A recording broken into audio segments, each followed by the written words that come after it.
Dit is die nuus om 7 op SABC2. Goeienaand. Die openbare beskermer Thuli Madonsela het bevind dat die minister van Landbou, Bosbou en Visserye Tina Joemat-Pettersson skuldig is aan nuttelose, spandabelrige en ongemagtigde besteding. Die bevinding spruit onder meer uit met Joemat-Pettersson en haar kinders se reis na Swede, wat die belastingbetaler meer as R150.000 uit die sak gejaag het. Maar Madonsela het aanbeveel dat president Jacob Zuma regstellende stappe doen. Die burgerlike drukgroep teen die Gautengse e-tolstelsel OUTA sê die stelsel kan tot R71 miljard kos wanneer dit in werking gestel is.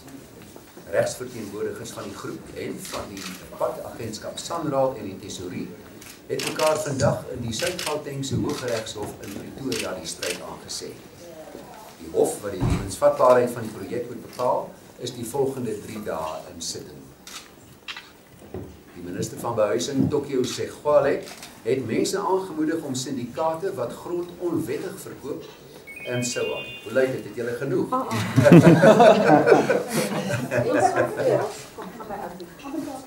Hey! My kleinkinders! Ag, oupa! Kom sit op oupa se skoot. Emma, daar sê. Now this is my pride and joy. Sien julle nou waar werk oupa? Ja, hier lees oupa die nuus in die aand. Ja, sien, is die kamera daarie? En sien julle daar so staan goed geskryf op die kamera. Dis wat oupa moet lees in die aand. Joe, dis moeilik, né? Laat oupa net gou sy lees wat loop afvee. Daar sê. Daar sê, kyk nie. Kyk al die mense, daar's mamma en ouma en pappa. Joe, die hele familie is hier. Joe, dit is nou vir oupa lekker om julle hier te hê. Nee. Ok, kom julle agter. Kom Nardo, jy moet by wees. Kom. Ja, my skoonseun moet by wees. Die hele familiefoto. Met jou man. Ja, vir hom Sandy. So. Opsy. Ja, sê julle.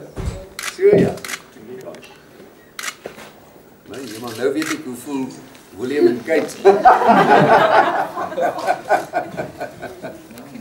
Kyk die kamera daarso. Julle, my wêreld, julle het dit nie verwag nie, net toe maar oupa ook. Ja, seker gaan. Daar's oupa met Mickey Mouse, sien jy? En daar's mamma. Ja. Hey, julle. Us as a crew would like to take a photo with you. Yes, that would be great. Dankie julle oukies. Dankie dat julle hier so was.